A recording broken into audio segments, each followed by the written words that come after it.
Sunday morning. Sunday morning, the storm seems to have taken a break. So, I finally got to move the horses out into the pasture across the road, move the electric fence to stop eating my expensive hay. It's funny when you're away, right? Nobody seems to want to move the horses and move the electric fence. They'd rather just feed them hay. Whatever, you know how it is, you rural families. Now, what do we got? We got Adventure Dog chewing on her deer bone. No big deal. It's just a noise. If that annoys you, whoopsies. Sucks to be in that space, right? I have a few things that annoy me and trigger me, I guess you could say, but on average, it takes a lot to really get to me. As an example, we were up north when Sarah was up there with me elk hunting, and I'm driving down this old deactivated logging road, and I came to a deactivation ditch right away after going through another one. I was looking off to the left, and the truck went through the quad in the back and went boom!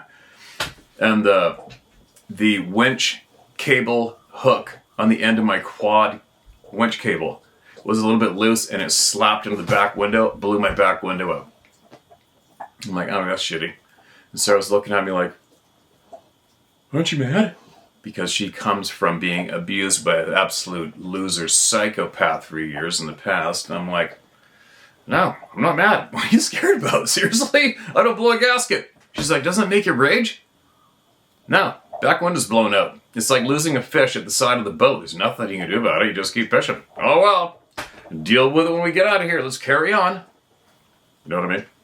So I feel bad for people that lose their shit at the most minor of things. Just doesn't make sense. Suck it up. Carry on and don't be a pussy. And ABCs. Always be calm. Right? Yeah, I know I'm guilty of blowing a gasket on a few items, but those things are warranted, and it's usually people being violated by pricks that drives me bonkers. Now listen, after yesterday's video, I went and Googled a little bit about the catacombs, what they've done, Paris, Rome, what they've done underground, apparently miles of these skeletons. And apparently the most common excuse was some kind of natural destruction, blah, blah, blah, pandemics, whatever it was. And they were overwhelmed with all these bodies and had to deal with them quickly. And my gut screams instantly, not an effing chance. No way. Let's just say you had a surplus of dead bodies. And you had respect for those innocent souls who may have died. I'm pretty sure you and your buddies aren't going to smoke a joint and go downstairs and go, I got this wicked pattern. I need 5 more skulls. I need 5 more skulls, guys. Pass me 5 more skulls to make this perfect ring. And get me some femurs.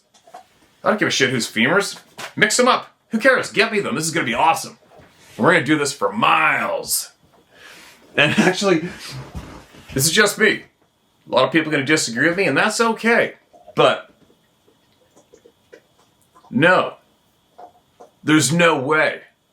Hey, that was my mom down there. You just took her head and moved her head all the way down the hallway for half a mile to finish off a display. Said nobody ever. Don't kid yourself. Prove me wrong. My gut is screaming. Dark as dark can be. No. You've got a surplus of dead bodies and you got to move them and put them down there. You put them down there with respect, I would imagine, make little tombs for them, do what you gotta do, but you don't pull them apart. Get a stack of 1 million femurs over here. Oh, we need another 50 skulls over here to complete this little project too. Said nobody ever, but somebody absolutely dark and evil. Prove me wrong. I don't give a flying shit what is delivered to us mainstream for excuses of shit. Apparently they're charging money to go down there and see that shit. What? Holy shit. You know as well as I do, all you people that are aware and know what's going on. That is a crock oh shit. You will never convince me that that's justified what was happened to those. How many bodies are those? Hundreds of thousands of human bodies? Ripped apart, dismembered, categorized by body parts and put in displays? Don't kid yourself. That's not moving a body because they didn't have room or enough graves at the time. Not a frickin' chance. Ever. Alright? Now, moving along. What do we got? Who do we got? What's going on today? There's a lot going on today. Woke up in the middle of the frickin' night again. Looked for something to listen to, and I came across a quick one. And it was a channel, I think they specialize in or remote viewing and talking about crypto and shit, cryptocurrency and shit. And he was bringing awareness and showed a video clip of a grocery store in Washington, D.C., Whole Foods store, and they had a row of electronic cattle doorways where you will not be able to go into that store unless you show a QR code. And obviously he's throwing down that this is just the beginning, and they keep nudging and nudging and nudging, and this is just the beginning, and pretty soon it's going to be everywhere. And you can't go in, you can't do this, you can't do that unless you got a QR code. I'm thinking, okay, that's a strong possibility for sure. But on the other, I'm giving it the benefit of doubt just right now a little bit. Maybe, possibly. I mean, you're seeing all these uneducated shit rats who have no consequences in their actions doing these, what's it called? You know when they swarm and storm into a store? 5, 10, 15, 20, 30 kids swarm into a store and loot the place. Maybe that might be the reason to counter that. Possibly that might be why they're doing it. I don't know. But it could be a possibility, right? And then if that's the case, I get it. You know, if you can't control, the police can't do their job that we pay them to, if parents can't do their job in raising respectable kids and members of society, then I guess you got to do something extreme like that, right? Nope, you can't come in our store unless you got a QR code that says exactly who you are. That would make sense too, right? But if it starts going mainstream on every single thing, yeah, red light. Red flag. What else? I went to, we'll give a couple mentionings this morning. Another thing too, I went to transfer some money yesterday. And the bank said I can't because I'm at my limit. And I'll tell you what, there's one thing for me personally in this lifetime. Anybody tries to control me in any way, that's my trigger. That makes me see red. As soon as I saw that, I wanted to, and unfortunately my main bank is on the mainland, I wanted to jump on a ferry and go to that main branch, get the manager, and frickin' rip them a new butthole. It's unfortunate how we've let this happen. And we all do it. It's embarrassing. I consider it absolutely embarrassing. We give our money to a bank. They take it. Right? And then they charge us money to house it and use it and tell us how much we can have at a time. If that doesn't warrant a kick in the nuts, what? You know what I'm talking about there, and we could go on and on forever on that topic too. Disgusting. Embarrassing. Brutal. Yeah, thanks for giving us all your money, and you can only have this much of it. Go fuck yourself. Right? I'll deal with that soon enough. Now, that should do for a little morning opener, right? Let's get some voices heard, shall we? Alright, this is titled. It's titled Red now, but actually one more note. It's Christmas is coming up. Christmas is coming up a little early for us because the kids got to go somewhere else for Christmas. They got to go to that guy's house that broke bones in front of the kids, Sarah's bones, that shitbag. Anyway, they got to go there early this year, so we're having Christmas early here this year. And remember last year, I think I did a live on Christmas here because I know there's a lot of people that are going to be alone at Christmas time and they just want to hide, disappear, and hope it goes away quick. Been there. Trust me, I've been there. I've had some... for quite a while, I used to just go hiking at Christmas. I go to my favorite deer spot and go scouting and hiking around and looking for bucks and stuff. I do that at Christmas just to hurry up and make it go away quick. And so I think this Christmas I will... I'm going to come in here on Christmas, I don't know what time, and I'm going to spend some live time with all my family and friends here. And we're going to have a good time and make sure everybody counts. As many people as we can, let them know they count. We're going to do it on Christmas. We're going to do it here live again. Okay? And what else? I also informed Sarah yesterday that I want to ramp up feeding children starting now. I want to possibly find and feed the most families, children, and hungry children that I can find between now and Christmas. I want to really ramp it up. So that's what I'm doing as well. And all that money from your subscription, the people who subscribe to the channel for a couple bucks, whatever the hell it is, that's where that money goes. We're feeding kids. It's Christmas time. I'm going to do our part. I can do my part, and I'm going to ramp it up. I want to go for like my record number of mouths fed starting now till Christmas. And that's what I'm doing too. For all the help of all you. Now, all right, enough babble. That's my babbles. This is titled The Incarceration of Dr. Rainer Fuellmich. Dr. Rainer Fuellmich. Fuellmich.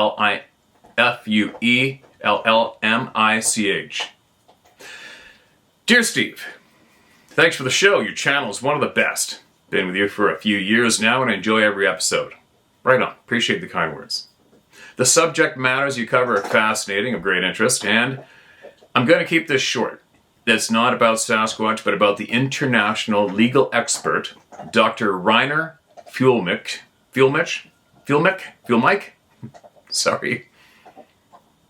Who was illegally abducted from Mexico, where he and his wife were living in July 2023, and taken to Germany, where he remains in Rosdorf jail in isolation, forbidden to talk or in any way communicate with any other prisoner, and routinely shackled hand and foot when escorted to, quote, court hearings, end quote. He had a successful career as a lawyer, successfully fighting big industrial companies and winning his lawsuits against them.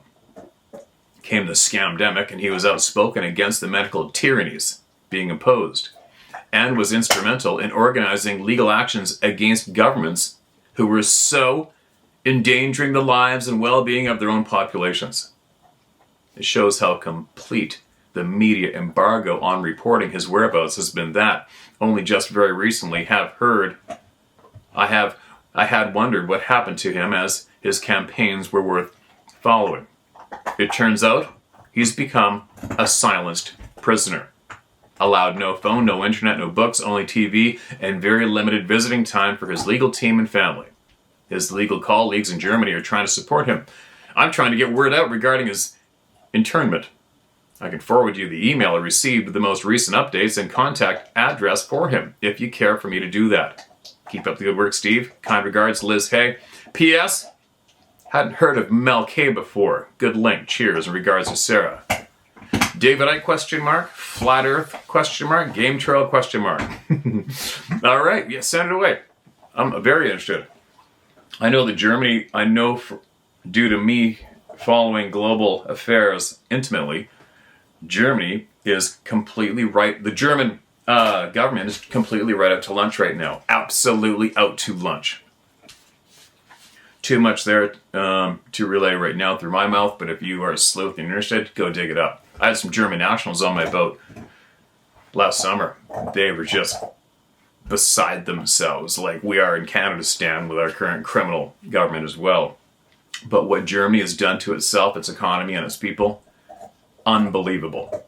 But then again, there's some pretty nasty, embarrassing, despicable DNA still floating around in that country too, isn't there? Anyway. Yep. Let's, you got something like that. His name needs to be made aware. Oh, I'm your guy. Let's do it. I'm your guy. Okay. Scrolling down. Man, I got a whole pile of look into titles on here. I'm going to put them in a folder, and I think I might get Sarah to start on that for me. Getting hold of people and lining this up because I am so frickin' busy.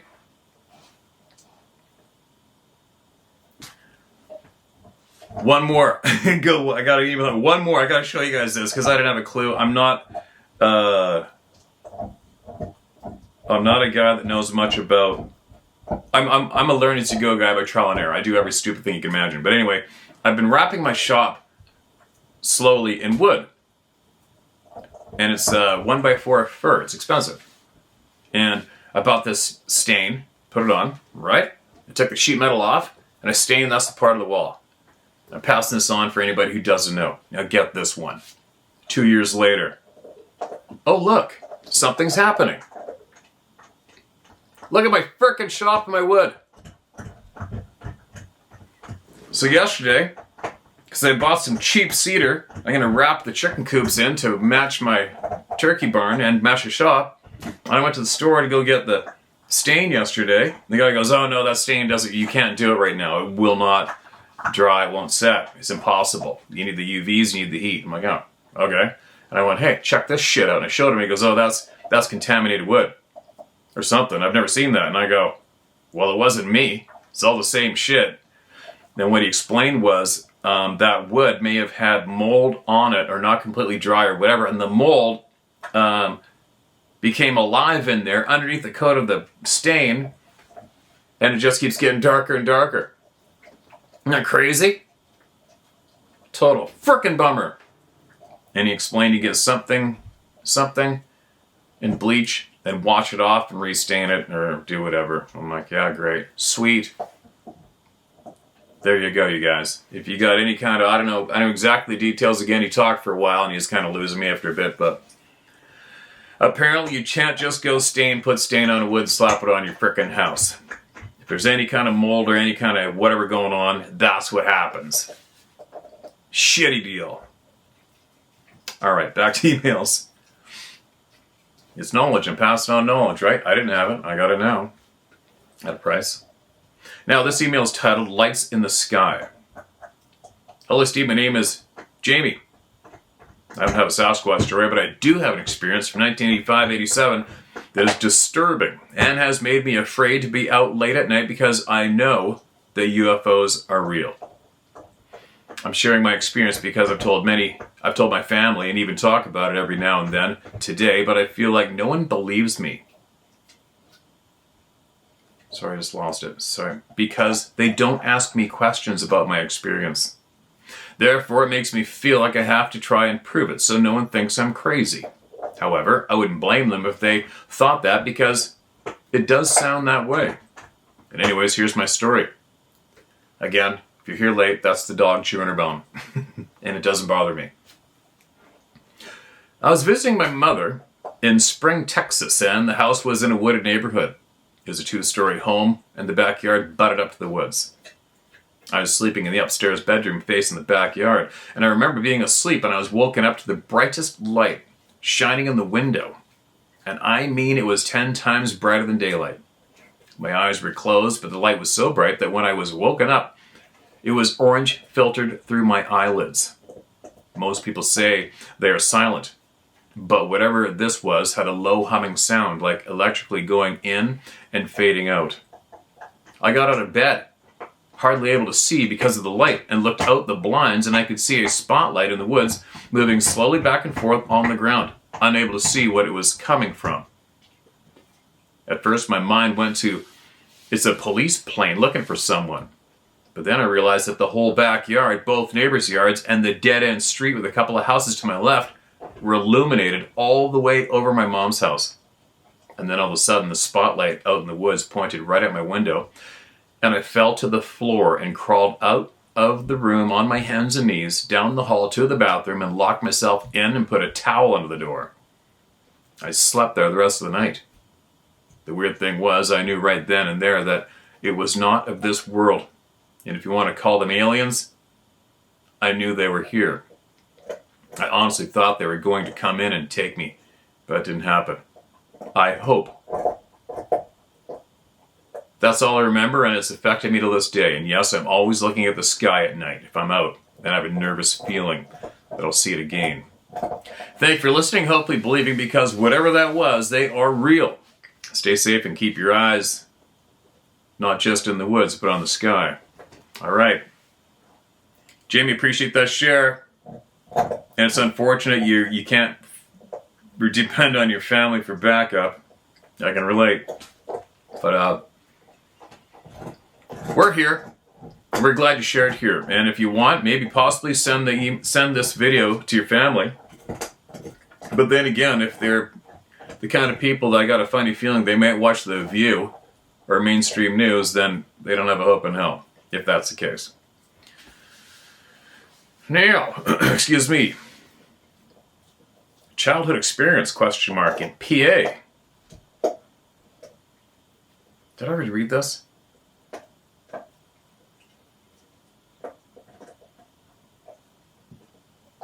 don't think I did. Alright. Childhood experience, question mark, in PA. That'll be Pennsylvania. Hey Steve, I've been watching videos for a few months, as my roommate is a regular viewer, and we usually watch your videos together. Shout out to roommate, what's up? I live in Washington now for the last few years, but was born and raised in Pennsylvania. I don't talk about this experience I'm about to share with anyone because it was too weird to explain. And I don't have friends or family that would understand me or would think I'm imagining weird stuff. I don't know if this is an experience, but it's something even at the age of 27 I've been able to explain. Holy shit, doggy. Is that a good one? When I was about 9 or 10 years old, I had an uncle living in a heavily wooded area of Pennsylvania. My mother and he were somewhat close at the time, and he was one of the relatives I went to visit the most. I grew up very shy and introverted, but when it came down to it, I'd rather try to have fun with a few kids than sit in a room with a bunch of adults. So when my mom and I arrived, I went off with a group of kids. They were neighbors. There were all sorts of boys ranging from 8 to 12, and decided going out in the woods would be fun. I'm not rugged, but aside from spiders and snakes, I'm not scared to spend time outdoors. About 10 minutes into this trail, I remember having a weird sensation that something strange was going to happen. It was quiet aside from the kids, and I remember looking around thinking something was watching us. And eventually I looked and realized all the kids I was with were gone. I couldn't see or hear where they went. A few seconds upon the realization I was alone, I heard this strange and extremely loud booming roar. I've never heard a sound like it, but it was so distinct that I knew I had to run when I heard it.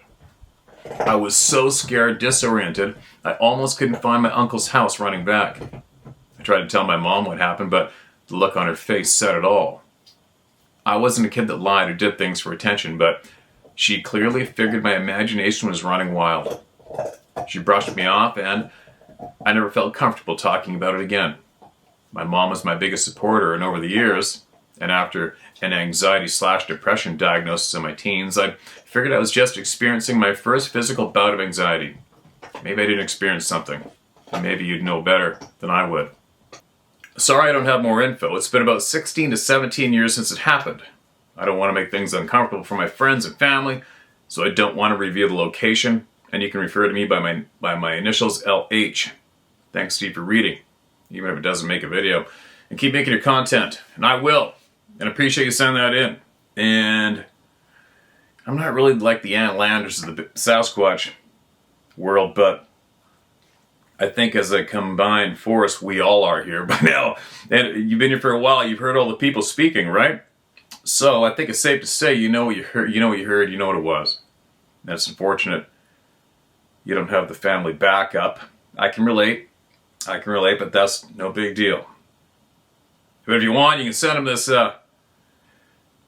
send him one of these videos. Say, hey, check this shit out, right? I don't want to insult him right now. I'm kidding. But it's really, really sad when somebody, when you don't have your family, you got nothing, right? Potentially, unless you create your own circle if the family circle fails. But it's pretty sad. It's pretty sad how many people do not believe their children. But meanwhile, children are still probably possess our natural skills more than the adult today. For a short period of time when they're first born and growing up anyway. You know what it was, especially if you emailed me here, emailed us.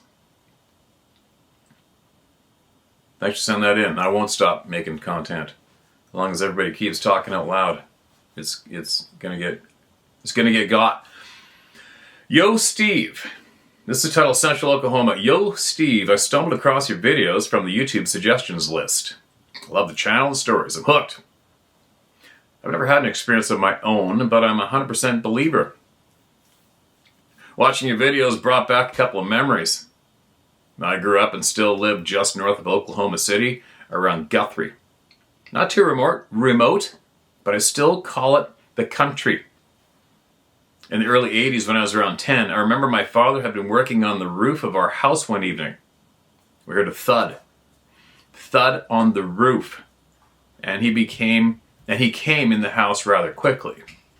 He was very shaken and told us that he heard a loud noise. He described it as a super deep growl and scream all in one. He said that it came from the woods to the west, about 10 acres away, but it felt like it was right on top of him. We all thought it was strange. I believed him. He's not the type of person that would make up or embellish anything like that. As I was watching the videos and had this remembrance, I promptly called my dad to see if he remembered that event. And he laughed and said, I do. Just like it was the same day. We talked to him and he told me that it happened before, but us kids were too young and he didn't want to scare us. He said that it was the same exact sound, from the same direction. That started me thinking. In those days, me and the neighborhood kids would run the entire countryside. We knew every nook and cranny, the ponds and woods all around for miles, except for those woods that the screams came from. One of my friends lived in a house that was just 10 feet from the tree line of those woods. We had asked a couple times about going in there and playing, but he always told us that those woods are off limits and didn't want to tell us why. My entire childhood, we never went in there. Now it makes sense. I also remember seeing a silhouette of a head and shoulders in my window for just a second when I was 5. I ran to get in bed with my parents. I always told myself it was the trees. I always thought that Bigfoot was a mountain thing or a deep woods thing, but after watching some of your videos, I now know that not to be the truth. They are everywhere. Thank you for the videos and keep the faith. John. Agreed, John. They are everywhere. They can be everywhere and anywhere at any given time, right? There's no denying that now. Not at this stage of the game. How many people know about those crazy spaces in the woods?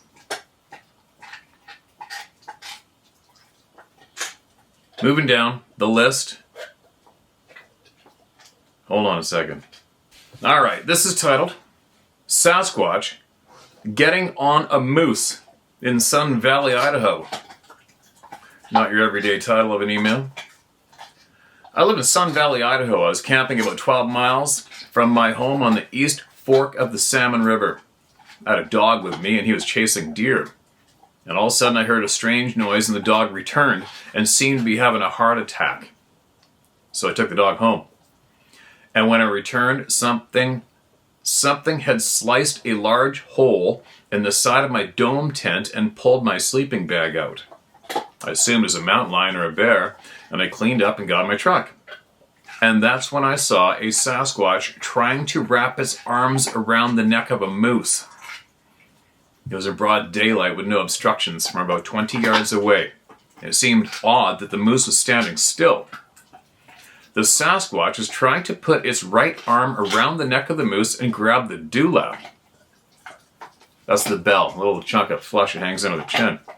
I assumed he was trying to snap the neck of the moose, but when he saw me, I could tell that he thought about throwing his back leg over the moose and riding it up the hill. What? And suddenly he noticed me and moved closer. I could tell he was intelligent by the way he looked at me. I had a powerful mental message come to mind, as if he were telling me that I was only a human. He was about 10 feet tall, 1,000 pounds, and solid black. He was actually strikingly beautiful and had not a single gray hair. His chest was gigantic, and his eyes were the only place in his body that were not covered with hair. I am a First Nations Mohawk Indian, and I know exactly what I saw. I had seen a redwood statue of a Sasquatch before, and I knew exactly what I was looking at. I reported the incident to the authorities and to that doctor with the exact longitude and latitude, and I got no response from the police, Fish and Wildlife, etc. Thanks, Chris Evans. Okay, man. That's expected now. Why report to those people? I hope you know by now. Absolute waste of time. The only people you have to report to is your community. Your friends, your family, people you care about, your community, this community here. There's no authorities. Zero. Especially with the, when they start their title off with doctor. Don't matter. At all. And appreciate you sending that in, man. Absolutely appreciate you sending that in. What do I got for here? Hold on, moving along. Gotta go way down. So each time I read one, marked as red, change the title, puts it to the top of the list. So I gotta go all the way down where there's a whole bunch that run red.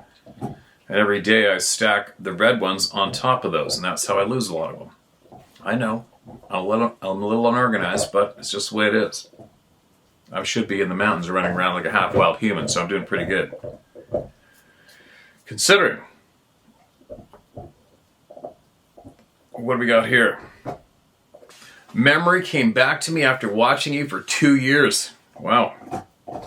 Steve, thank you for your platform of truth and knowledge. These emails are amazing and thought-provoking. It has helped me remember something happened to my family while cutting firewood.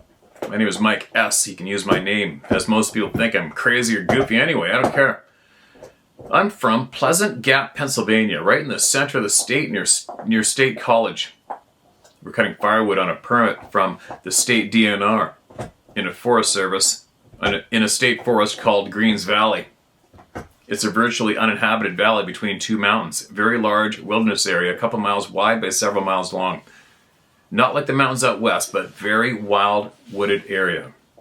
Anyway, I was about 6 or 7 years old, so 81 or 82, and we were several miles in the woods on Greens Valley Road, cutting out deadfall and felling dead trees along the road. The whole family helped put wood into the truck after Dad cut it up. It was the four of us, Mom, Dad, sister, me. We had a 77 Ford 150 Ranger 4x2 pickup. It was dark green, single cab. Double cabs were a rare option back then. I was standing on the passenger side of the bed of the truck. Mom was at the back, my sister was off to my left in front of me. When Dad comes running out of the woods, chainsaw still running, yelling to my mom, "Get the kids in the truck." As he yelled that, a 40-foot tall, very full pine tree started shaking. And I mean the whole friggin' tree. Not sure if the grunting I heard was my dad or something else, and I think it was something else, but not 100% sure. Me personally, I've never seen anything, just the big pine shaking. I wasn't scared, but very curious as to what was happening. Then I remember my mom grabbing me, pulling me into the truck, me in my mom's lap, and as soon as the truck started, Dad tore off out of there.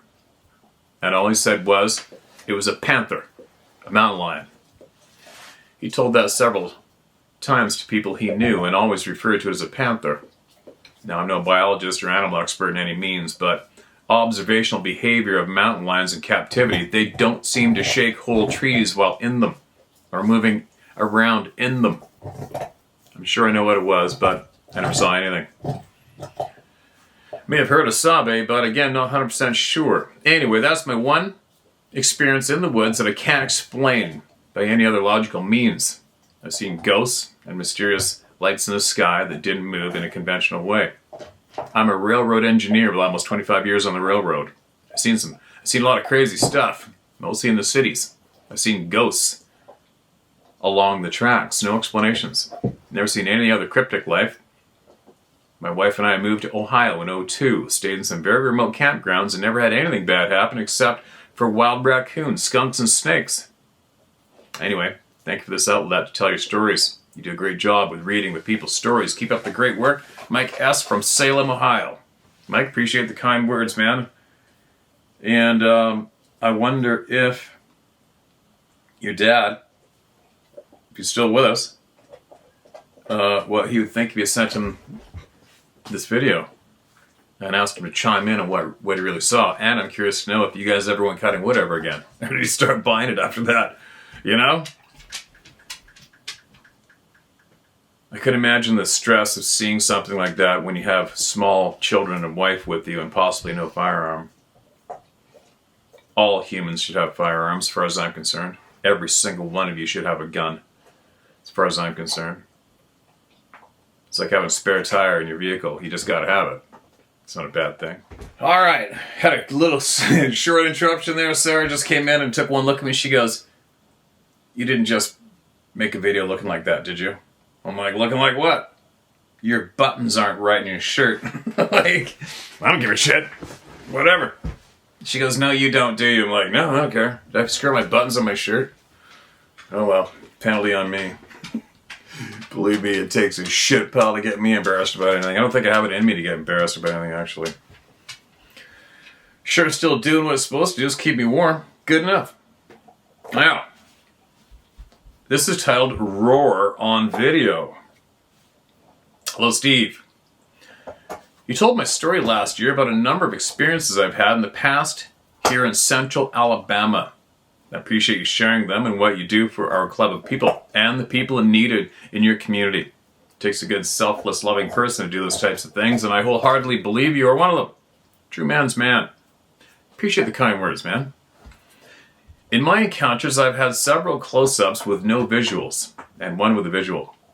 I don't know if I'm marked or if it's strange coincidence, but I keep having experiences. I have had 2 instances this past hunting season, 23-24, and these 2 videos were taken Thanksgiving Day, 22, while on a family vacation in the Smoky Mountains. The night before, while on the deck of the cabin, I had the feeling of being watched. My kids were playing in the outdoor hot tub on the deck, and I was sitting in a chair beside it, and I got this intense feeling of being stared at from the wood line about 7 yards away. I got the kids rounded up and brought them inside very quickly, but in a non-alarming way. The next day, my aunt was outside, and she said she heard a weird howl far off. So she got on her phone and started recording. She thought it was the same. She thought it was some bears she's seen on the opposite hillside, but it howled again, about 200 yards opposite side of the bears. When it howled, the bears started acting out furiously, like trying to scare off something. Steve, I heard everything as far as native wildlife goes in southeast U.S., and I've never heard this. It wasn't like the one that yelled at me back in the mid-2000s. I had to break the video up into 2 separate videos so I could email them to you. One video is the howl, and one's of the bears acting up. And this is 400 plus miles from where I've had my other experiences in central Alabama. So I'm thinking it's just my luck, LOL. Maybe this will help someone. Uh-oh. Huh? This is 400 plus miles from where I've had my other experiences in central Alabama. So I'm thinking it's just my luck, LOL. Maybe this will help someone. Thank you for everything you do, Steve, and keep up the good fight. Sincerely, M from Alabama. All right, now why does that sound familiar? We might have... Who knows? You never know, right? But it wasn't marked as red, and I'm going to have to go into my inbox to try to find this and see if we have the videos, and if so, I'll put them at the end of the video, okay, you guys? Because I'm signing off. All right, here we go. On with the day. Big day today. I'll dive into the computer right now, and I'll see if I can find those, and hopefully I can find them. So, yeah, okay, you psycho. Leave me alone. The decals, she still has them. Still has decals in there. There's a bunch of different flavors. If you do subscribe, even for a month, we're going to feed my record amount of hungry kids I can find between now and Christmas and really ramp it up as much as I can. Okay, psycho.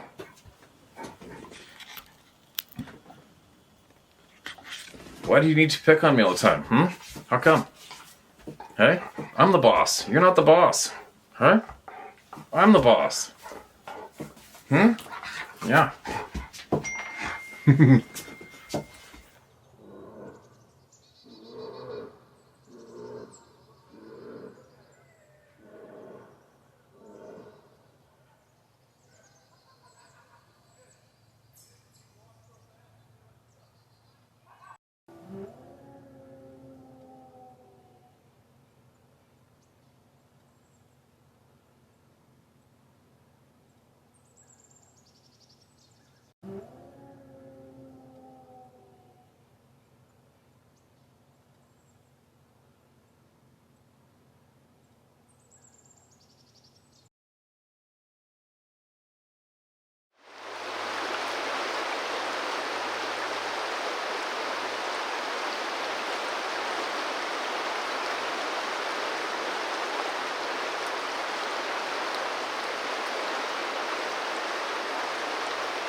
go.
I think this is a big one.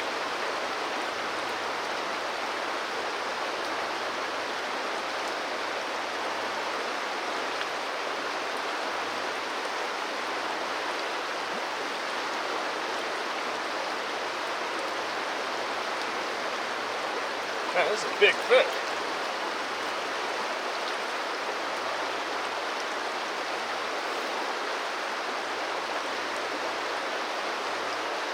Crazy.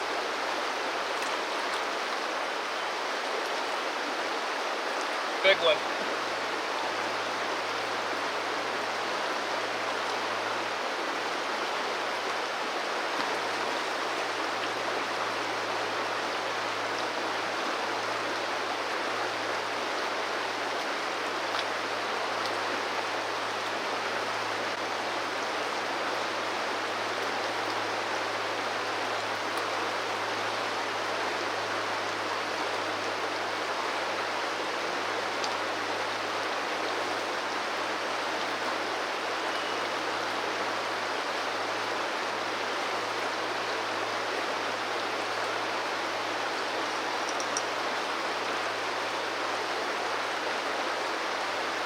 I think it's the craziest fight I've ever had in this pool.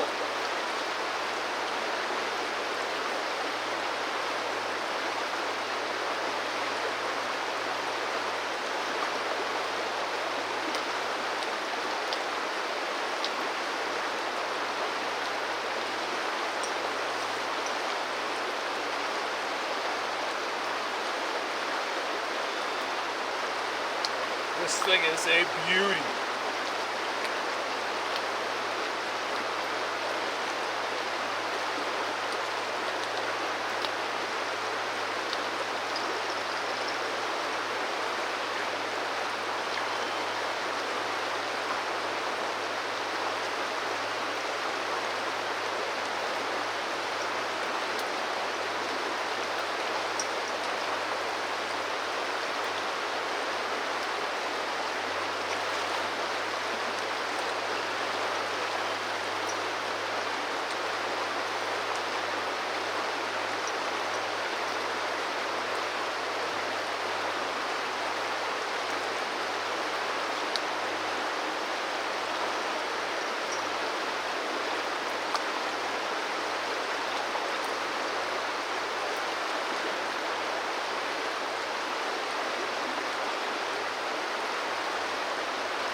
Almost got a backlash on there.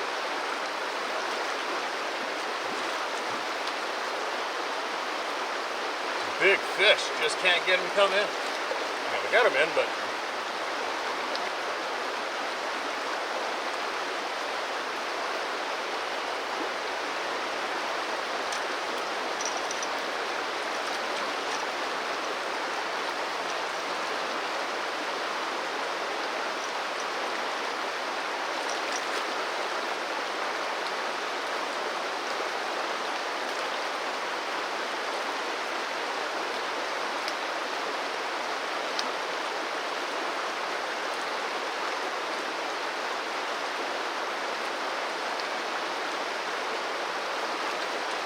alright, wait till you see this fish.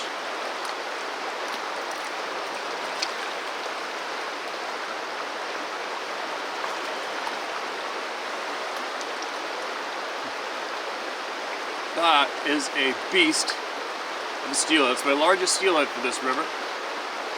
Wow.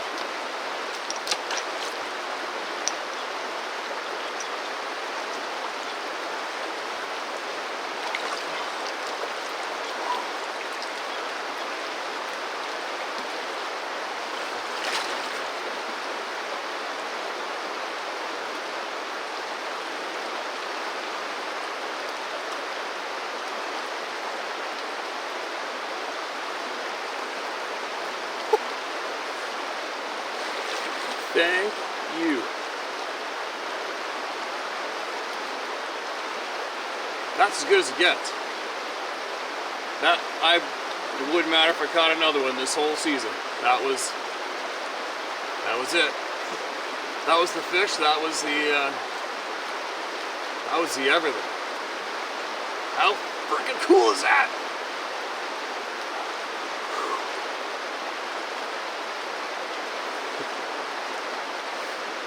Yeah.